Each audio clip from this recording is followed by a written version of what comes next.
पिछले साल अप्रैल के महीने में रामनवमी के समय कुछ लोग पकड़े गए गौ हत्या करते हुए आगरा के शहर में। इसकी वजह से आगरा में उस वक्त कम्युनल हिंसा भी छिड़ गई थी। ये इकलौता ऐसा इंसिडेंट नहीं है, अगस्त 2022 में भी ऐसा ही कुछ हुआ था। उत्तर प्रदेश के कनौज डिस्ट्रिक्ट में एक शिव मंदिर के सामने किसी आदमी ने मीट फेंक दी और उसकी वजह से हिंसा छिड़ गई। ऐसा ही कुछ मई 2020 में भी हुआ था।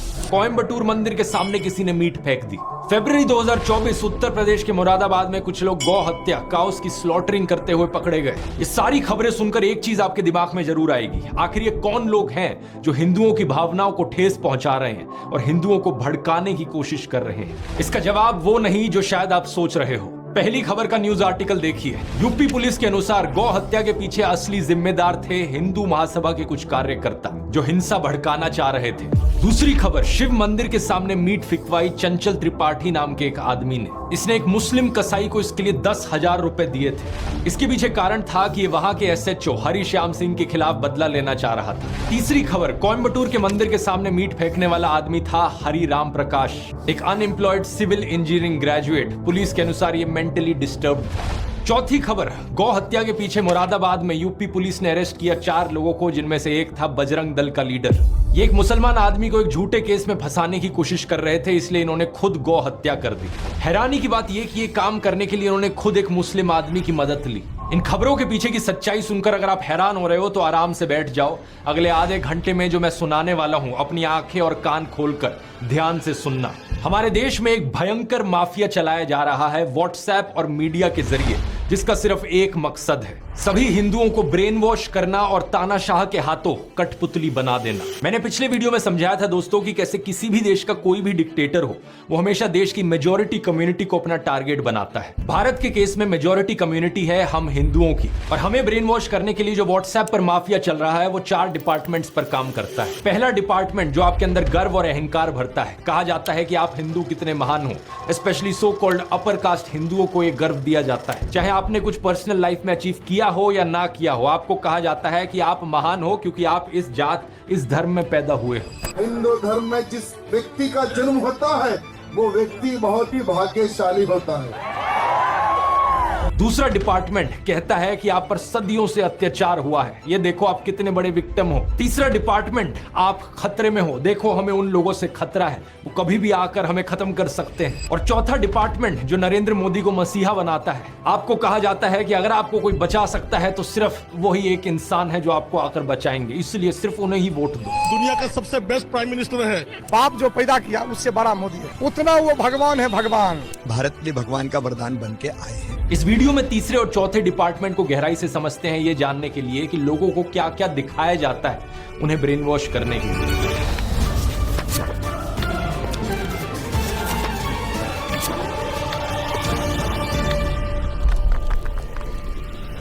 दुनिया भर पर नजर डालें दोस्तों तो डिक्टेटर्स कई देशों में देखे गए, चाहे ये पाकिस्तान हो, जर्मनी हो, चिली हो या रवांडा हो, लेकिन सभी डिक्टेटर्स के द्वारा टारगेट हमेशा मेजॉरिटी कम्युनिटी को किया जाता है। पाकिस्तान के देश में सुन्नी मुस्लिम्स मेजॉरिटी में है, तो उन्हें ब्रेन वॉश करने के लिए झूठी खबरें फैलाई गई कि कैसे देश की बाकी माइनॉरिटीज उनके लिए खतरा बन रही हैं। हिंदू, क्रिश्चियन, सिख, शिया मुस्लिम्स, अहमदिया मुस्लिम्स या फिर सूफी मुस्लिम्स ही क्यों ना हो। 2021 में बीबीसी ने वीडियो रिपोर्ट अपलोड करी थी जिसमें दिखाया गया कि पाकिस्तान की स्कूल की किताबों में कैसा नफरतखोर प्रोपेगेंडा मौजूद है, जिसके जरिए बच्चों के दिमाग में जहर डाला जाता है। उन्हें ये कहानियां सुनाई जाती हैं कि कैसे हिंदूज और सिख्स ने लाखों औरतों बच्चों को मार दिया।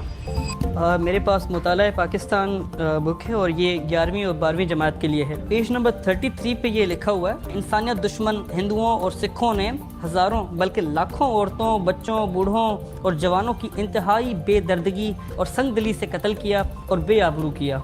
और इतना ही नहीं, यहूदियों को भी इस्लाम का दुश्मन बताया जाता है। इसके अलावा इस 2016 की रिपोर्ट को देखो या फिर इस 2021 की रिपोर्ट को देखो, जिसमें बताया जा रहा है कि कैसे अहमदिया मुसलमानों के खिलाफ भी हेट स्पीच देखने को मिलती है पाकिस्तान में। इस सब नफरत का नतीजा ये हुआ है कि पाकिस्तान आज के दिन बहुत ही बुरी हालत में है।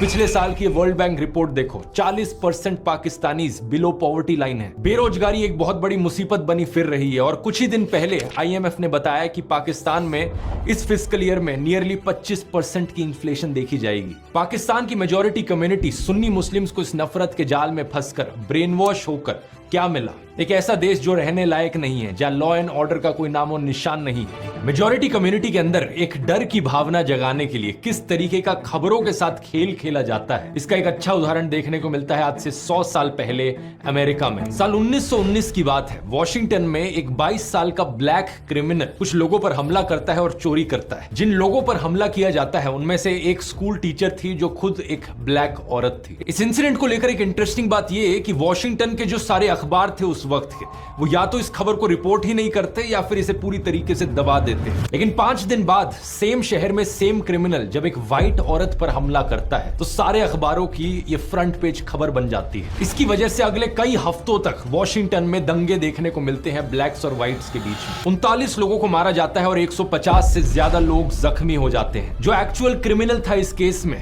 उसका अरेस्ट सिर्फ 1 साल बाद ही देखने को मिलता है जब वो कोई एक नई चोरी करता है। वॉशिंगटन पोस्ट जो उस वक्त भी एक अखबार था, वो 100 साल बाद 2019 में उस इंसिडेंट को लेकर खेद जताता है। आर्टिकल में लिखता है कि उन्हें रिग्रेट है अपने रेशियल पास्ट को लेकर। आज दोस्तों ऐसी ही कहानियां हमारे देश में दोहराई जा रही हैं। कुछ महीने पहले आपने एक खबर सुनी होगी श्रद्धा वालकर की, एक हिंदू औरत जिसे बहुत ही बेरहमी से मार दिया गया उसके मुस्लिम बॉयफ्रेंड आफ्ताब अमीन पूनावाला के द्वारा। शॉकिंग बात यह थी कि इसमें इसकी बॉडी को काट कर फ्रिज में रखा था, लेकिन हमारे गोदी मीडिया ने इस एक इंसिडेंट का इस्तेमाल किया सभी मुसलमानों के खिलाफ नफरत फैलाने के लिए। इसकी वजह से national broadcasting and digital standards authority NBDSA ने 50,000 रुपए का फाइन लगा दिया मुकेश अंबानी के चैनल न्यूज 18 पर। 4 शोज जिन्हें एंकर किया गया था अमीश देवगन और अमन चोपड़ा के द्वारा, इन्होंने नफरत फैलाई थी। 1 लाख रुपए का फाइन टाइम्स नाउ नव भारत पर भी लगाया गया इसी चीज को लेकर। इस इंसिडेंट का इस्तेमाल करके सोशल मीडिया पर भी भरपूर तरीके से नफरत फैलाई गई। एक गोदी इन्फ्लुएंसर ने बॉलीवुड एक्ट्रेस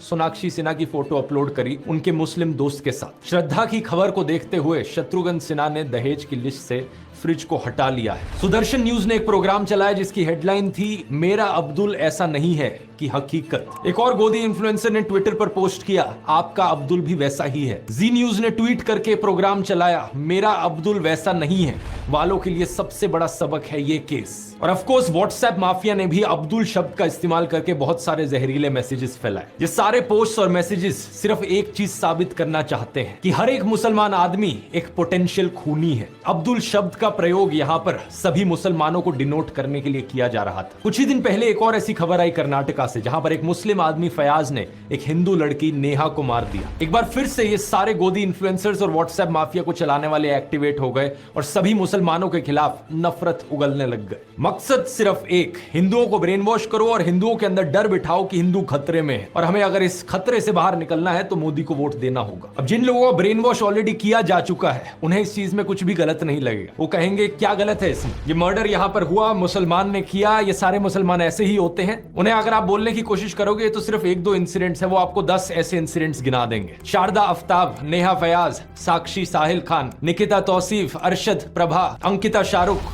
रितिका सईद, मानसी दीक्षित, मुजम्मिल, इन सभी केसेस की लिस्ट सुनाने के बाद ये आपसे कहेंगे ये देखो कहा था ना मैंने, ये सारे मुसलमान ऐसे ही होते हैं, ये सारे के सारे पोटेंशियली खूनी होते हैं। क्या है इसके पीछे का सच, इस खबर को देखो। श्रद्धा वालकर के केस के 2 हफ्ते बाद एक और केस हुआ था पांडव नगर में। अंजन दास नाम के एक आदमी को उनकी पत्नी पूनम के द्वारा मार दिया गया और श्रद्धा के केस की तरह उसकी भी बॉडी को काट कर फ्रिज में स्टोर किया गया। इतना ही नहीं, इसके 3 महीने बाद इस खबर को देखिए। नजफगढ़ के पास मित्राऊ गांव में साहिल गहलोत ने अपनी live in partner Nikki Yadav को मार दिया। मारने के बाद उसकी बॉडी को अपने ढाबा में फ्रिज में रखा। सेम दिन उसने एक शादी भी कर ली। इन दोनों केसेस की डिटेल्स बिल्कुल वही श्रद्धा आफ्ताब केस वाली डिटेल्स हैं। सिर्फ एक फर्क है, इन दोनों केसेस में कोई हिंदू मुस्लिम का एंगल नहीं है जैसा उस वाले में। इसलिए आपने इन खबरों के बारे में कहीं सुना ही नहीं होगा और ना ही मीडिया वालों ने इस खबर को चलाया होगा। इस रिपोर्ट को देखिए। बिहार के वैशाली डिस्ट्रिक्ट में अमन कुमार सिंह ने एक 17 साल की लड़की सोनम परवीन को मार डाला। हिंदू लड़का मुस्लिम लड़की, इसलिए गोदी मीडिया इसकी बात करेगा ही नहीं। न्यूज 18 हिंदी की वेबसाइट पर एक खबर जरूर छपी, लेकिन इन्होंने लड़के का नाम नहीं लिखा। बस ये लिखा कि हत्या के पीछे प्रेम प्रसंग की आशंका जताई जा रही है। यूपी के शामली डिस्ट्रिक्ट से इस खबर को देखिए। नाइमा उर्फ ईशा अपने घर से भाग गई गई और एक लव मैरिज करी अंशु के साथ। अंशु एक शार्प एज हथियार से ईशा पर हमला करता है और इसे मारने के बाद उसकी बॉडी कुएं में फेंक देता है। वहां के एसपी ने इंटरोगेशन के बाद बताया कि हस्बैंड अंशु ने अपना गुनाह कबूल किया। रसूलपुर गांव की इस न्यूज रिपोर्ट को देखिए।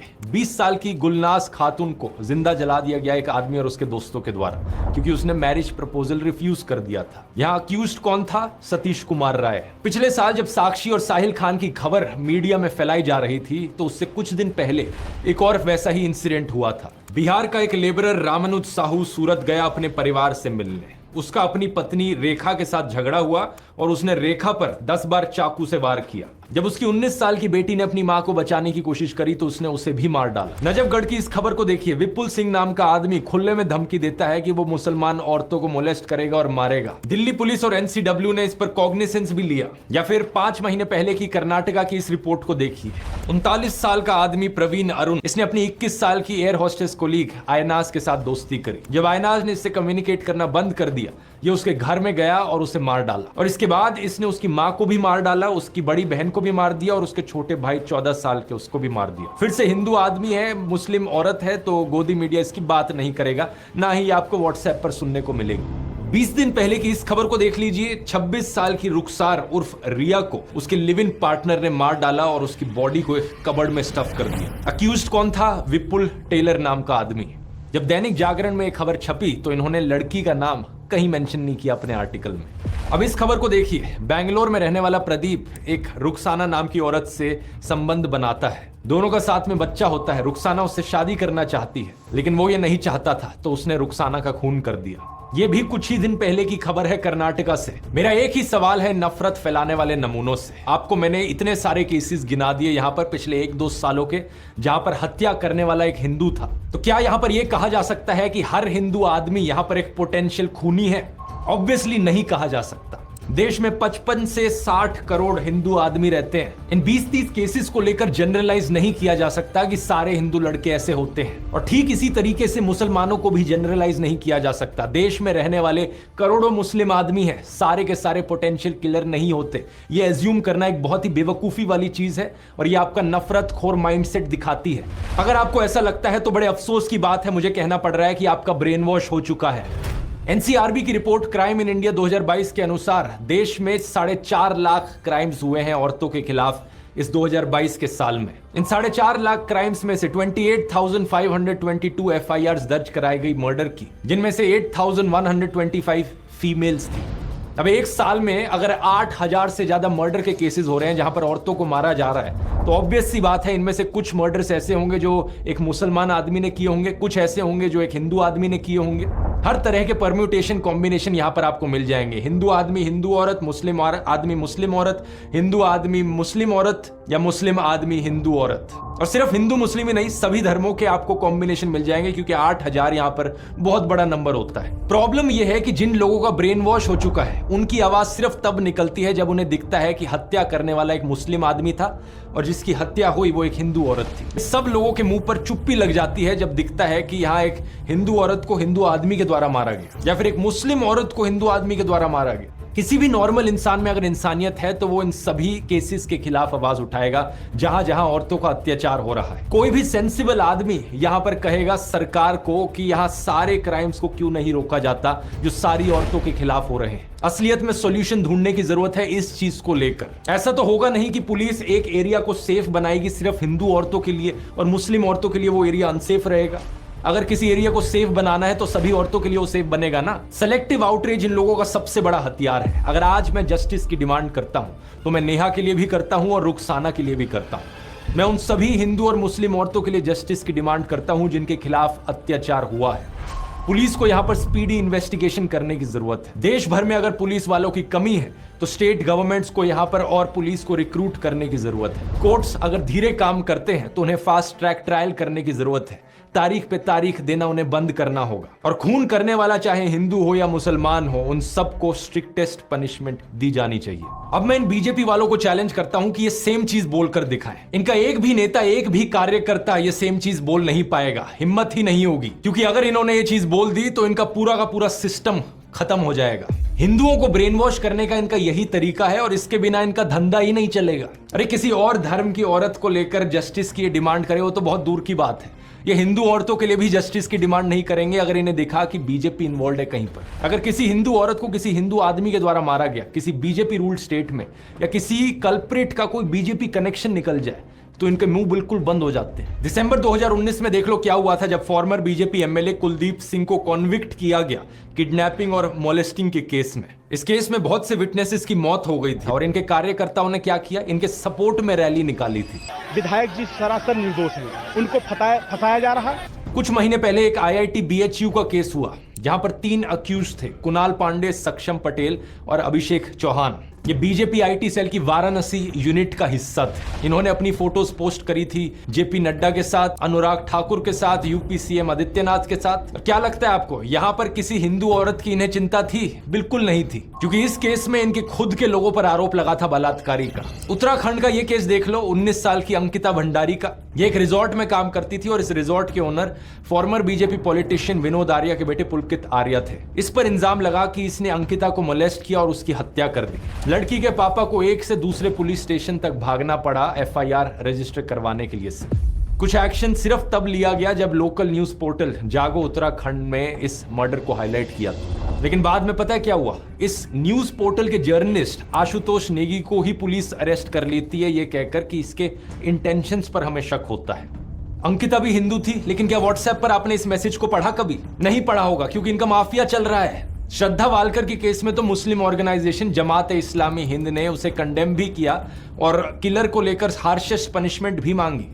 नेहा फयाज के केस में अंजुमन-ए-इस्लाम कम्युनिटी के मेंबर्स ने कर्नाटका चीफ मिनिस्टर को लेटर भी लिखा, ये कहते हुए कि हम अक्यूज फयाज के खिलाफ सीवियर पनिशमेंट की मांग करते हैं। लेकिन जो व्हाट्सएप फॉरवर्ड्स आपके फोन में हर दिन हर शाम को आ रहे हैं, वो व्हाट्सएप फॉरवर्ड्स आपको ये चीजें नहीं बताएंगे, क्योंकि उनका मकसद सिर्फ आपको ब्रेन वॉश करना है। वो सिर्फ आपके दिल के अंदर डर की भावना जगाना चाहते हैं कि आपको डर लगे मुसलमानों से और फिर इस डर के मारे आकर आप मोदी को वोट दो। मुझे बड़ा बुरा लगता है कहते हुए कि हमारे देश के प्रधानमंत्री के पास भी अब और कुछ बचा नहीं है। अब उन्होंने भी अपने भाषणों में ऐसे झूठ फैलाने शुरू कर दिए हैं कि हिंदुओं के अंदर डर बैठे और डर के मारे वो उन्हें वोट करें। ये संपत्ति इकट्ठी करके किसको बांटेंगे? जिनके ज्यादा बच्चे हैं उनको बांटेंगे, घुसपैठियों को बांटेंगे। पहली बात, कांग्रेस के पूरे मैनिफेस्टो में हिंदू और मुस्लिम शब्द का कहीं कोई जिक्र नहीं किया गया है और ना ही वेल्थ रीडिस्ट्रीब्यूशन शब्द आपको ये पूरे मैनिफेस्टो में कहीं मिलेगा। मेरी बात पर यकीन नहीं होता, आप इनका मैनिफेस्टो खुद जाकर देख सकते हो। कांग्रेस की वेबसाइट पर लिंक मैंने डिस्क्रिप्शन में भी डाल दिया है। Ctrl F करके वेल्थ रीडिस्ट्रीब्यूशन सर्च करने की कोशिश करना, कुछ नहीं मिलने वाला। उल्टा कांग्रेस के मैनिफेस्टो में बात करी गई है एजुकेशन की, हेल्थ केयर की, रोजगार की। इन्होंने कहा है कि ये 22 करोड़ लोगों को गरीबी से बाहर निकालेंगे, करोड़ों नौकरियां देंगे। राहुल गांधी ने अपनी स्पीच में भी ऐसा ही कहा था कि जितने रुपए नरेंद्र मोदी ने अडानी को दिए, उतने रुपए ये गरीबों को देंगे, मजदूरों को, किसानों को और युवाओं को देंगे। जितना पैसा उन्होंने अरबपतियों को दिया, उतना पैसा हम गरीबों को, पिछड़ों को, दलितों को, आदिवासियों को उठा के दे देंगे। दूसरी बात, प्रधानमंत्री ने बड़ी बेशर्मी से मुस्लिम्स पर वही स्टीरियोटाइप थोप दिया जो इनके व्हाट्सएप माफिया में फैलाया जाता है कि ये मुसलमान तो हमेशा ज्यादा बच्चे पैदा करते हैं। क्या प्रधानमंत्री ये खुद 5 भाई बहन नहीं है क्या? यूपी चीफ मिनिस्टर आदित्यनाथ को देख लो, उनके खुद 3 भाई और 3 बहन है। ये जो परसेप्शन बनाया जाता है कि मुसलमान ज्यादा बच्चे पैदा करते हैं, ये बिल्कुल बकवास परसेप्शन है, क्योंकि सरकारी रिपोर्ट्स को आप देखोगे तो ज्यादा बच्चे पैदा करना इसका फीमेल लिटरेसी से रिलेशन है। लक्षद्वीप में 96% लोग मुस्लिम है, लेकिन वहां की फीमेल लिटरेसी हाई है, इसलिए वहां का फर्टिलिटी रेट बहुत कम है। ऑन एवरेज लक्षद्वीप में एक औरत सिर्फ 1.4 बच्चे पैदा करती है, लेकिन देश भर में यह एवरेज 2 पर है। अब बिहार जैसी स्टेट को देख लो जहां पर फीमेल लिटरेसी सबसे कम है, इसलिए बिहार बर्थ रेट में सबसे ऊपर है। कुछ जगहों पर ये जो लोकलाइज ट्रेंड देखने को मिलता है, जहां मुस्लिम्स का फर्टिलिटी रेट थोड़ा सा ज्यादा है बाकी रिलीजन से, इसके पीछे कारण भी लिटरेसी रेट है, क्योंकि हिस्टोरिकली मुस्लिम्स का लिटरेसी रेट हमेशा थोड़ा सा पीछे था, लेकिन अब मुस्लिम्स का बर्थ रेट सबसे तेजी से कम हो रहा है। लेकिन प्रधानमंत्री मोदी को इन फैक्ट से क्या फर्क पड़ता है? उनका तो एक ही फंडा है, झूठ बोलो, झूठ बोलो, झूठ बोलो। हमें सभी हिंदुओं को जागरूक करने की जरूरत है दोस्तों। जब ये डर का माहौल बनाने के लिए इनके पास असली खबरें खत्म हो जाती हैं, तो ये झूठी खबरें फैलाना शुरू कर देते हैं। श्रद्धा वालकर के केस में रशीद खान नाम के एक आदमी का केस निकल कर आया था। एक ऑन ग्राउंड न्यूज रिपोर्टर ने रशीद खान नाम के एक आदमी से बात करी जो श्रद्धा वालकर के मर्डर को जस्टिफाई कर रहा था। उसके खिलाफ एक FIR दर्ज करी गई और जब पुलिस ने उसे अरेस्ट किया तो पता है क्या पता चला? उस लड़के का नाम एक्चुअली में विकास कुमार था। रशीद खान बनने का नाटक कर रहा था वो। एक और ऐसा ही केस सामने आया जब एक फेसबुक पोस्ट वायरल होने लगी राजिया बानो नाम के यूजर नेम के साथ। इस पोस्ट में जस्टिफाई किया जा रहा था कि हिंदू औरतों के खिलाफ कुछ हो तो वो ठीक है, रिवेंज है। कुछ हिंदू अकाउंट्स ने बड़ी आउटरीच करी इसको लेकर कि ये मुसलमान हम लोगों से इतना नफरत क्यों करते हैं। और जब इस चीज का फैक्ट चेक किया गया तो पता लगा कि यूजर नेम गलत था। राजिया की जगह राजिया लिख रखा था। और प्रोफाइल पिक के बारे में सर्च किया तो पता चला कि ये राजिया के यूजर नेम के पीछे एक पवन शर्मा नाम का आदमी था। इस बंदे की एक और पोस्ट मिली तो किसी ने कमेंट कर रखा था, शर्मा जी नाम क्यों बदल लिया?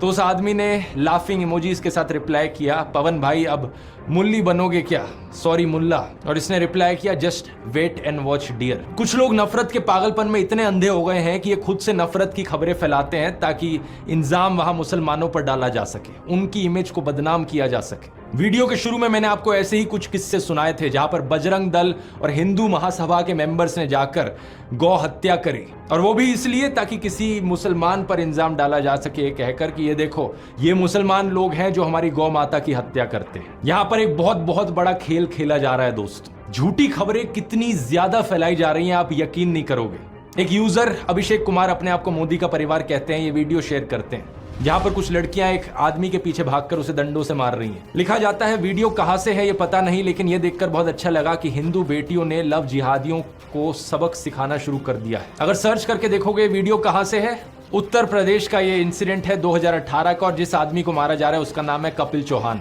क्योंकि वो लड़कियों को छेड़ा करता था। बात यहाँ पर ये नहीं है कि मुस्लिम ईव टीजर्स नहीं हो सकते, बिल्कुल हो सकते हैं। ऐसे भी मुस्लिम होंगे जो अपनी आइडेंटिटी हिंदू नामों के पीछे छुपा कर रखते हैं और हिंदू लड़कियों को ट्रैप करने की कोशिश करते हैं। जैसे कि जुलाई 2022 का केस यूपी के आजमगढ़ में। ऐसे भी मुस्लिम्स हैं जिन्होंने हिंदू मंदिरों के सामने कुछ गलत किया है, जैसे कि ये वेस्ट बंगाल टेम्पल का केस जहां पर एक मुस्लिम आदमी ने उसके सामने पेशाब कर दिया था। लेकिन बात मैं यहां पर यह कहना चाह रहा हूं कि लॉ एंड ऑर्डर हमेशा काम करना चाहिए, हर इंसान को पनिशमेंट मिलनी चाहिए, लेकिन आपको जो दिखाया जा रहा है वो सिर्फ एक साइड की खबरें दिखाई जा रही हैं। और ये जो नफरत फैलाई जा रही है ये सिर्फ मुसलमानों के खिलाफ नहीं है, बल्कि बीजेपी के खिलाफ जो भी आवाज उठाता है उसके खिलाफ सिमिलर तरीके से कैंपेन चलाई जाती है। एग्जाम्पल लेकर देख लो कांग्रेस का। ये खबर सुनी आपने कि कांग्रेस लीडर रशीद अलवी ने राम भक्तों को राक्षस कहकर बुलाया। सिर्फ व्हाट्सएप पर ही नहीं बल्कि इस खबर को तो कई गोदी मीडिया वालों ने भी चलाया था। After Salman Khurshid, another Congress leader sparks a row. Congress neta Alvi compares